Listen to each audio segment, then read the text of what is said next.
Hey everyone, welcome to another edition of Unravel Your Mind. We're here to transform relationships to love and life.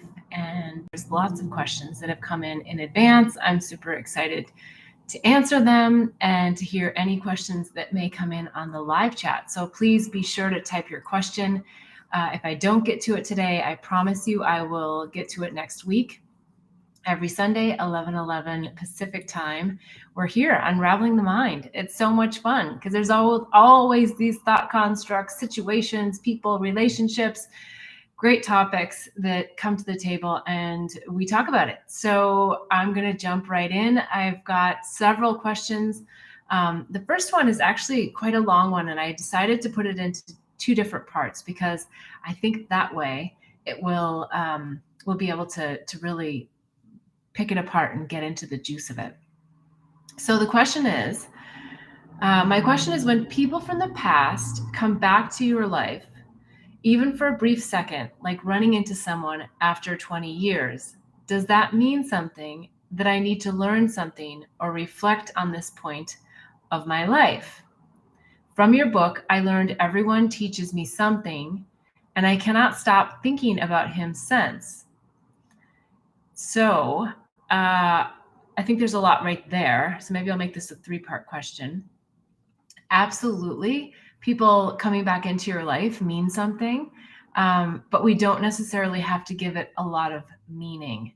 So what I mean by that is that oftentimes the storylines of our mind want to make a bigger deal out of things than we need to. So I think it's great that you bumped into someone. When people circle back around, sometimes it means that it's just a test to see where you are in your life right now. Sometimes it means that there's something more that person might be helping you to unravel. There might be a lesson that didn't get accomplished or completed prior. So I think that part is great. So it was my ex-boyfriend from 20 years ago. I never thought I'd see him again. He was my first friend and boyfriend in New York City. Without him, I really don't think I would have survived my first year. Okay, so with that extra information, I think that tells us a lot more because now there's real emotional heartstring attached to this person, which is not good or bad. It's just that you have a memory that's very endearing for you, a memory that you wouldn't have survived without this person. So that gives them sort of this place in your heart that it's hard to not have the warm and fuzzy feelings about them. Now, does it mean that you're meant to be together now because you've suddenly bumped into each other? Not necessarily. As I said before, it could be that you're being tested. I think it's most important that you really feel into how you felt when you were with them in that moment. Because again, the mind wants to play all these tapes, wants to play the memories, wants to play the past, wants to project something into the future. What does it mean? What could it be? And so it's always about in that moment. And this might be difficult to do now, but how did you feel? Reflect back. How did I feel in my body in that moment when I was with that person? Probably your mind was like, thinking, oh my gosh, why is this person here? How did I meet them? But there was also a feeling in your body. And the more we get into our bodies, the better we can identify with what our body's telling us. And I promise you, the body doesn't lie. The mind, it gets pretty crazy in there, but the body doesn't lie. So how did you feel when you were with him? And it might be, again, that you needed to just have that familiar feeling. Maybe, I don't know, maybe you're feeling alone right now. Maybe you're feeling like you really could use a confidant and a friend. And maybe he's here just to remind you that you can have that connection with people and that more people can come into your life. Maybe he's supposed to be that person for you again now. I don't know. Only you know deep inside. So part 2 to the question is reflecting on this. I wanted to tell him so many things, but we parted without exchanging our contact information. Reading your book, you were identifying your learning from your experiences. How do I find the meaning of reconnecting or re-separating, I like that, do you have a method or technique to find out? Well, first of all, I love that you have the awareness that this might just be about re-separating. It might not be the emphasis on the reconnecting. Because again, that's a bit of a fantasy, isn't it? We want to project back into our old memories. It's like, we hear a song and it takes us back to high school, or, our first kiss, or our first romance. It's like it brings those warm and fuzzy feelings. And maybe it's just simply to bring those warm and fuzzy feelings, to ignite you, to open you up, and to have you attract someone else into your life. Now, the fact that you didn't exchange contact information, and I don't want to read too much into it, but that right there says to me, trust. Just trust that if you were supposed to exchange contact information, spirit would have flowed through you and you would have said, hey, give me your number, or hey, take my number, let's get together. But for whatever reason, that didn't happen. So it doesn't mean that you're not going to bump into this person again. I know New York City is a big city. I know there's lots of things happening there. But I do believe, if you ever saw that movie, gosh, it was so long ago, Serendipity, I think, or Serendipitous. And it was all about how we have these, these synchronicities with people. And if they're meant to be in our life, they will be. We just need to trust, because it could be that spirit is actually protecting you, that person, maybe they haven't grown at all since you were in the relationship with them. Maybe you've grown exponentially, spiritually, and, in so many ways, learning all the life lessons. And maybe they're still stuck back there. Well, you don't want to go back there because you've done all the work. So spirit could also be protecting you and trying to guide you on just really feeling into the emotion of what it was, having the discernment that you don't necessarily want to jump back into something, and just trust that for whatever reason, you guys did not exchange contact information, and that if you are supposed to get together, something will happen. He'll find you on Facebook. He'll find you on LinkedIn. You'll find him. But don't try too hard. This is like, the trust and the flow. It's the fun part, is to just see what happens, right? Reflect on the feelings you had. Reflect on what that relationship meant to you. Reflect on how far you've come since that relationship. And maybe that is the lesson right there. Maybe that is the reason. But yes, everybody is in your life for a purpose. And sometimes they do revisit, and sometimes we go back into relationship with people. But stay in here, in your heart. Feel in here, not your head. Don't go back to where you were. Hold those memories fondly. But feel in here, how do I feel when I'm with this person? And is there something really to explore? Or was it just a fun memory? I hope that helps.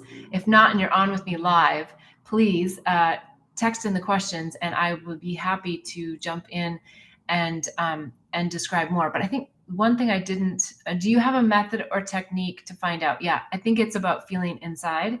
The other method or technique I would say that's really helpful for me in these situations is to quiet my mind in whatever way that may be.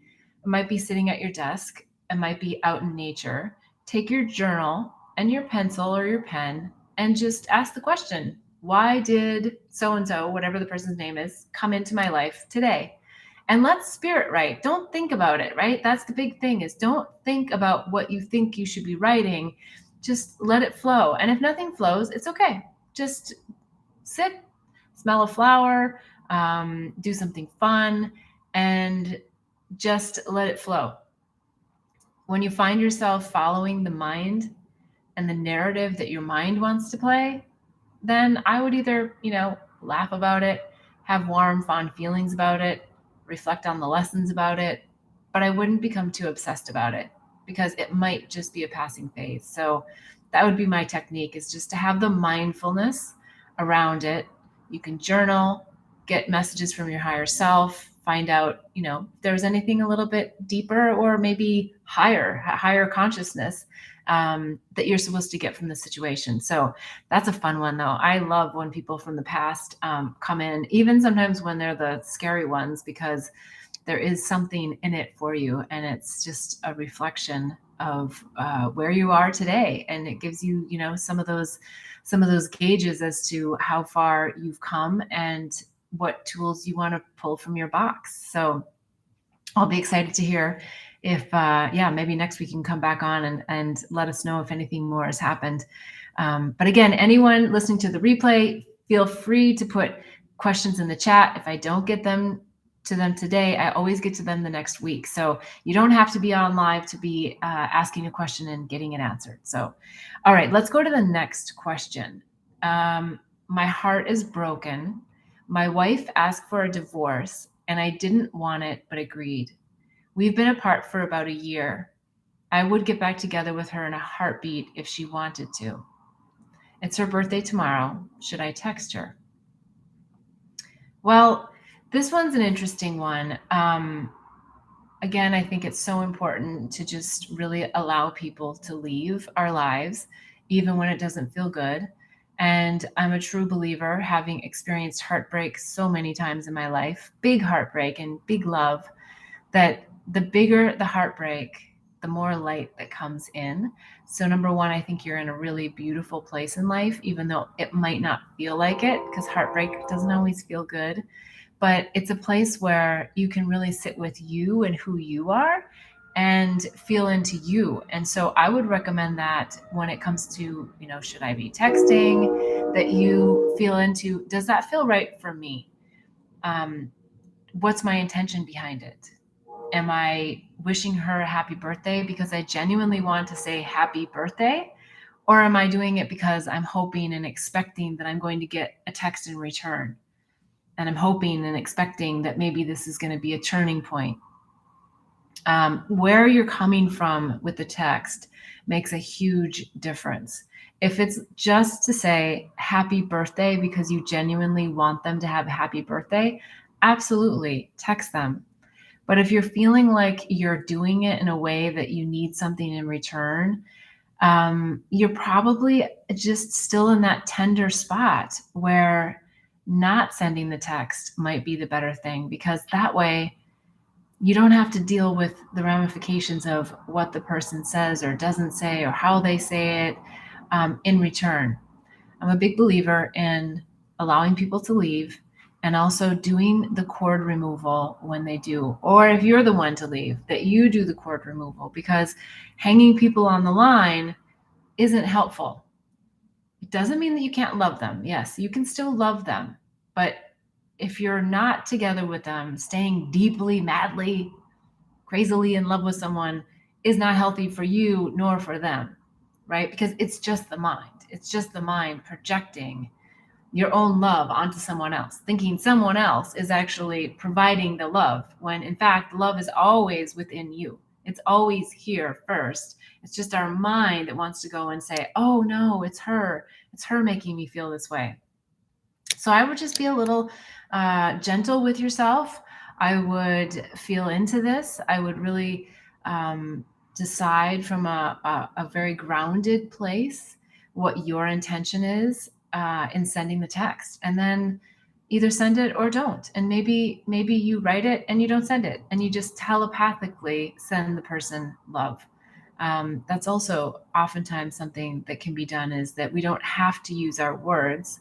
We can just use our energy, and we can just send someone love and light, and then we don't have to get sort of trapped in the conversation that might not be what we need right now in our life. Maybe it's about staying focused on, what brings me joy and happiness, and being in connection and contact with someone who doesn't want to be with me may not be in your best interest. So feel into it. You'll survive. I'm with you. I again, the broken hearts are always the tough part, but you will get through. It's always about reconnecting to your own love deep within you, and ultimately your connection to source energy. So that offering is always there for all of us at all times. So hopefully that helps. If not, please give me some insight into the questions, and I'll in the chat, and I will clarify. Okay, so for the next question, my boyfriend gave me a very expensive handbag and shoes. I love it, but I'm having a hard time receiving because I can't give such lavish gifts back. Money is an energy. Okay, we know that, right? And money is a tough one sometimes. I suffered this a lot in my life when I wasn't making a lot of money, and I had a hard time. I remember, actually, this memory's coming forward. Um, Before I got married, I'm divorced now, but before I had gotten married, and this is over 20 years ago, I was back in school and I was not making a lot of money, and I was out to dinner with my, well, I guess boyfriend at the time, but I did end up marrying that individual and then divorcing later. Um, he gave me the menu and said, "Here, pick a bottle of wine." And I was just paralyzed because I felt like, oh, I can't pick a bottle of wine because the one that I think that I know a little bit about is too expensive. I mean, back then, I don't even know. It was probably like $30 or something. So, but I just thought to myself, well, I can't afford to buy a $30 bottle of wine. I can't repay this. And so I don't feel like I can make this request. Like, it's just too hard for me. And I ended up giving the menu back. And what I realized so many years later is that I just had issues with receiving because I had this glitch in my programming that I had to be equal when it came to money. And money has this tendency to have power, and it only has power if we give it power. Look, it gives us some freedom in the third dimensional reality. So I'm not discounting that. It is very helpful for us, but it's always about getting our relationship in the, dare I say, right place. I don't really mean right, but in the balanced place, so that giving and receiving can be the same. Because, I might not have been able to repay that $30 bottle of wine at the next dinner, but that individual was not expecting me to. And they were getting joy offering me the menu because they could afford to buy that $30 bottle of wine. And so I probably, in that case, looking back, realize I might have deprived them of the joy that they felt giving to me because I couldn't receive. How crazy is that? So I would just suggest that if you're feeling like, oh, I can't give this back in return, I don't know, how should I feel about these lavish gifts? Feel into the joy of which the person that gave them to you is feeling, having the ability to do so, that they've made the money, that they have the money, that they can offer you these beautiful gifts. Now, with that said, if you're feeling that there's an energy of manipulation or control or something like that, that might be a different situation. But I wasn't picking that energy up with this question. I was picking up that it really is your thing, and it's your lack of ability to receive fully. So feel into that, see if that resonates. And if it is something that's more theirs and there's an energy that feels more manipulative, then feel deeply into that. And most importantly, trust your own intuition, trust your heart, trust how you feel about it. And I think you're going to get all the answers. And the next time this person goes to give you something, just receive, and receive with love, and receive with gratitude and thankfulness, as opposed to feeling meek or weak, because you think that you can't provide something of that same magnitude back. Chances are they know that already, and they're loving you for who you are and what you bring to the table. And that doesn't have to be about money, because love is the new currency. How rich are you? And so feel into that love, feel into what it is that you're offering, what it is that you're bringing to the relationship. And it doesn't have to be money, and it definitely doesn't have to be an equal exchange of money. It's all energy, and we want to be in the love energy, not in the energy of the mind, trying to play out all these programs that we get programmed with. So hopefully that helps. If not, give me a little note in the chat, or if you're a listener and it's not your question, feel free to ask more if this is something you're also dealing with, and I'm happy to cover it. All right, let's go to the next question. I feel so much guilt when I don't get enough done in a day. How can I overcome this feeling? Especially on the day when I accomplish things, but it just doesn't feel like enough. Well, there's lots of ways we could slice this one. What is enough? Who says what's enough? On one hand, I could speak more from the third dimensional field and say, well, you could also prioritize your day, prioritize your time, set things that you're going to focus on, so that at the end of the day, you can checklist, like, what did I get accomplished, and then take the things that didn't and move it to the next day, right? Seems really logical, probably what Stephen Covey has said for the last, I don't know, 30, 40 years. That's one way to approach it. And it's a good way to approach it in the sense of just prioritizing your time. I sometimes make a checklist after I've done like 5 of the 10 things, just so I can simply check them off. So I get what you're talking about, and sometimes feeling like, I need to get stuff done. But let's talk about how we can release the guilt and how we can look at it differently. So perhaps another way to look at this is to really focus on how much you're feeling about each task you're doing. So it's not about the judgment of what you've gotten done, but how you feel when you're doing it. And I just had this conversation. I had somebody else set me straight on this when I was wavering from this, wanting to judge myself, because that's what the mind is. That's why we're here on this show, to unravel the mind, because the mind wants to come in and have judgment. And whenever you hear judgment, that is not you. That is not who you really are. Who you really are is love at the core. Who you really are is an individual having a human experience. You're a soul having a human experience. You're here to experience life. And it's so important that we actually have the experience, as opposed to the analysis that the brain and the mind want to project onto us, right? So consciousness, mindfulness, this is expanding those things so we can have awareness around how we're feeling when we're doing something, how we're feeling when we're participating in something, and shifting ourselves away from something, not just doing something because we think we have to. I mean, look, sometimes we have to. Sometimes we have to pay taxes. Sometimes we have to go pay rent or pay our mortgage. So there are those have to things. But the more we can shift how we feel about it, I am so grateful that I get to pay my mortgage this month. I'm so grateful because I have a home that has a roof over my head and it's a warm, safe place for me. I am so grateful that I get to pay this mortgage. I am so grateful. So it's being in that energy, as opposed to I didn't make enough money this month to have the fun money I wanted to pay my rent and to do this, right? These are all judgments of the mind. And it comes in all the time. All the time, the mind is there online, ready to critique, ready to cut you down. So you got to get the cheerleader in that seat. So I feel like I might have digressed a little bit, but it's about how I feel so much guilt when I don't get enough done.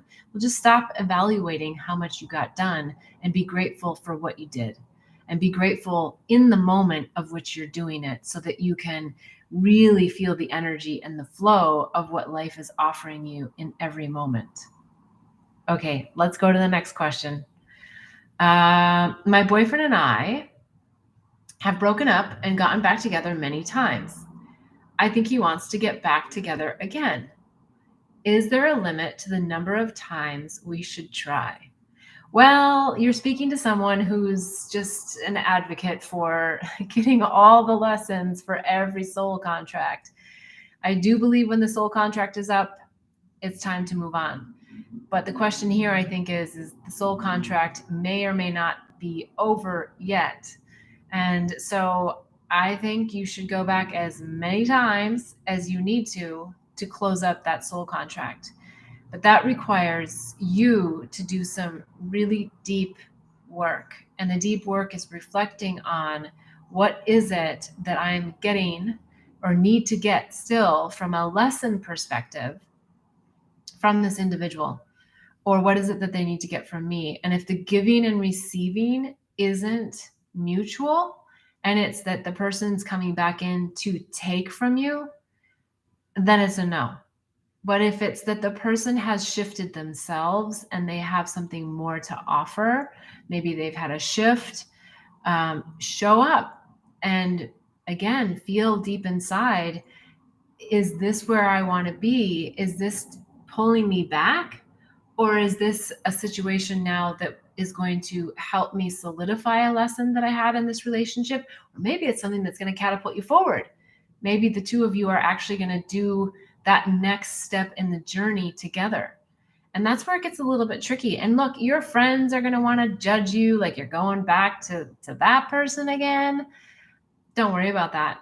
It has nothing to do with your friends. Your friends are there for you. And yes, they've heard the stories multiple times, but it's so important that you feel into you and you understand what you're doing consciously and mindfully if you choose to go back into this relationship. Sometimes what happens is, we go back in because we have those fond memories of each other and we want to hold on to that. We want to hold on to the connection. We want to hold on to the intimacy. And those are a little bit slippery because it is easy sometimes to just fall back in to the sexual intimacy, the comfort intimacy. And while that's not always a terrible thing, it's just not always a very productive thing. So if you're just going back for that, I would encourage you to really go back to your inner journey and feel into your connection to yourself, your deep love for yourself, and your connection to source. Otherwise, you feel empty at the end of a reconnection, a rekindling that's not grounded in foundational elements of the lessons that you've set forth with this person in your soul contract. If the contract is over and you know that, and there is nothing more to learn, then going back for the intimacy, sexually or comfort-wise, is not going to help you catapult forward. It's going to help you probably marinate, if not take a couple of steps back. So only you know the answer to that question, but I would not worry about what other people think. I would really just spend the time with yourself and feel into, how do I feel about this? What is it that I still feel like I need to get from a lesson perspective with this person? So hopefully that's helpful. And if someone else is out there struggling with this same thing, by all means, ask more clarifying questions. I'm happy to dig deeper into this topic. It's one of my favorites. All right, I'm checking the chat here just to make sure I'm not missing anyone that's on the live chat. All right, the next question. I tried a small dose of magic mushrooms, maybe 2 grams, and I had a bad experience. Every time I opened my eyes, I saw distortion with green and red colors. I couldn't keep my eyes open and felt disoriented. I'm not sure I want to try it again. Do you think I should? Well, my first take on this, not knowing the extra details, is that spirit, the mushrooms were trying to tell you to go inward and not open your eyes. Because if you open your eyes and you felt a level of distortion and you felt that was causing you some angst and anxiety because you weren't in control, I would say that is actually the lesson right there, is to be able to close your eyes and to be able to go inward and to be able to take the mind off the table. The mind is going to stay online. You've got to ask it to get in the back seat.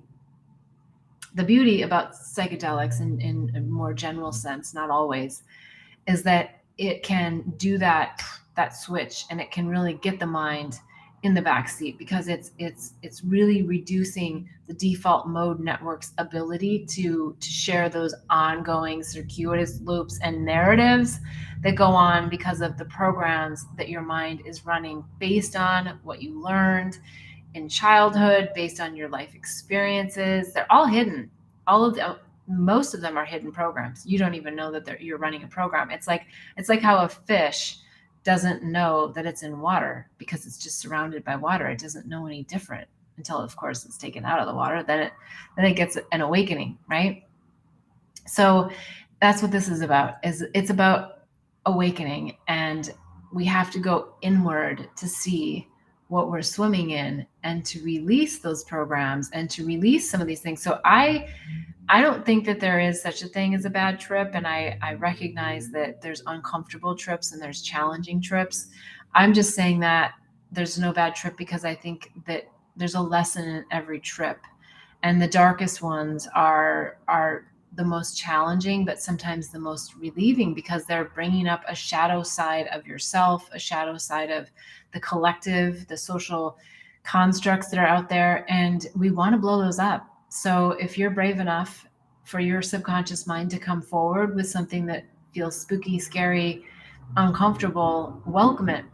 Welcome it, move through it, ask for it to dissolve. You don't have to play into all the storylines of whatever it is that you're showing, but definitely welcome it. So absolutely, I would say you should consider trying again, but only when you feel like you're ready to do this, because that's the most important part, is that you're in the right mindset, right? So it's set, setting, and server. You want to be in a safe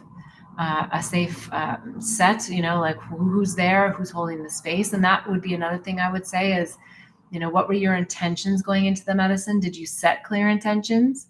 I would say the other thing is did you clear the space from other energies? Did you have someone holding the space for you? I'm a big believer in not journeying alone. It doesn't mean that the other person is on the medicine with you. It actually means that they're not on the medicine and they're holding the space.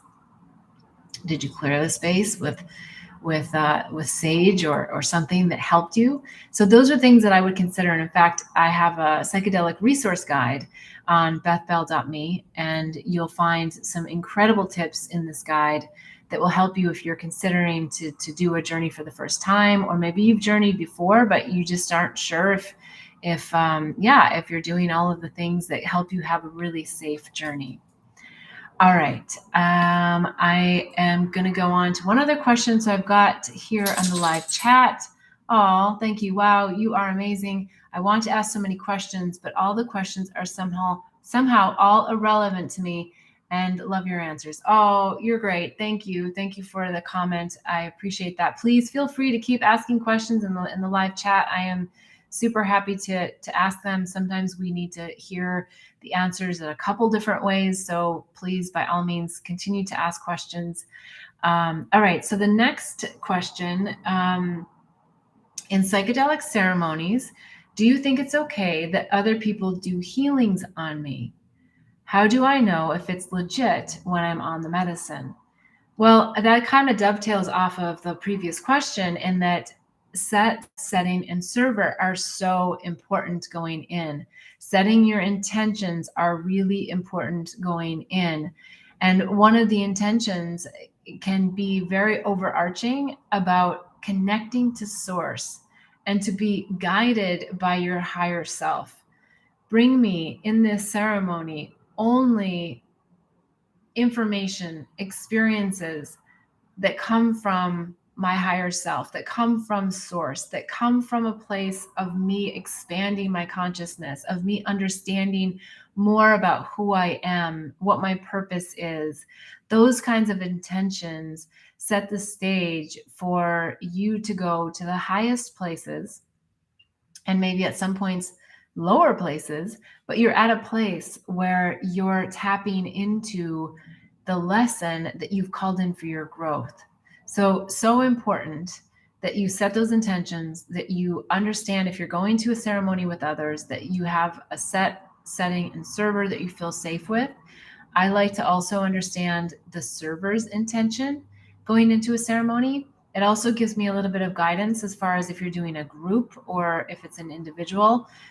If it is a group, then I would just have some discernment around what the other people are coming in for. And oftentimes finding out from the server or the shaman what their intention is gives you an indicator of whether or not the group is really your vibe, that if they're really where you are, and what it is that you're looking to get from the medicine coming out. So the healing aspect of it, I think that there's a lot of different ways that this could be answered. So I'm hesitating slightly because I feel like I won't do it all justice in this one answer. But healing is something that has a lot of arms and legs to it. You are already perfect and whole. A Course in Miracles will tell you that. Your relationship is with Source. With that said, our brothers and sisters are here to help us So yes, there are times when we can receive healing from others, but it's always a remembrance. It's a reminder for us to go back to our perfection and our wholeness. So, in ceremony, if you feel very safe and comfortable with the group because you know the individuals or you know the person that has set up the group, all of those factor in to where your comfort level may be in receiving a healing from others. There are so many amazing things that can happen with physical beings in the ceremony with you to help you release. Because when two or more are joined, miracles happen. We release things, we let go, we unravel our minds. There's also spirits, entities on the other side that come and they approach you and they want to heal you and they want to do things for you. And again, it's really going back to that intention and lining up with source, knowing that you're perfect and whole, and connecting to that and staying connected to that. Because every psychedelic session ceremony that I've done, my overarching goal is to embody the wisdom of oneness and divinity. So whatever the lessons are that I'm getting on that journey, I still want to bring back wholeness and oneness with my relationship with source. And that's all there is that relationship with source and our ability to love ourselves, our ability to unravel our minds, our ability to be present. When we are healed and whole and we know that, that's when we emanate that energy out onto the planet. No one else is here to heal you, but your brothers and sisters oftentimes can be incredible conduits to help you as you walk along the journey. We're all walking each other home. So with that said, oh my goodness, I think that's I'm going to end on that today.